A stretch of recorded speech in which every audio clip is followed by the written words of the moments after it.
কই চাপাইতেছে এটা। এই যে অটো সব মেন রোডে কই অটো না বলে সব ভাঙ্গা চুইরা দুমরা মুচড়া দিতে আসছে। তো এক জায়গায় দুমরা মুচাই লইব, তাদের মনে তো একটা কষ্ট থাইকা যাইব যে আমাগো এরিয়াতে দুমরা মুচড়াই দিছে আর অন্যান্য এরিয়াতে কোনো কিছু করলো না। দিলে সব জায়গায় করুক, আর না করলে এক জায়গায় করবো না, কোনো জায়গায় করবো না। একটা এরিয়াতে সিটি কর্পোরেশন বা প্রশাসন মিলা দুমরা মুচড়া দিয়ে ওটা নিয়ে গেলো, এটাগুলো হলো দিলে বাংলাদেশে সব জায়গায় করে দেয়, কোনো মেন রোডে গাড়ি উঠতে পারবে না। এলাকা ভিত্তিক এলাকার মধ্যে গাড়ি চালাইবো অটো, এইটা ঠিক না। করলে সব জায়গা, না করলে কোনো জায়গায় না। একতরফা আইন দিয়া কোনো লাভ আছে? এক এক এরিয়া এক এক রকম।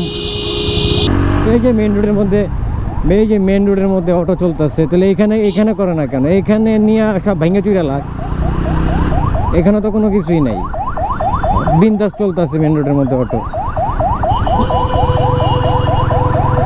আসলে আইন আসলে সবার জন্য এক না, এটা শুধু বাংলাদেশের প্রচলন।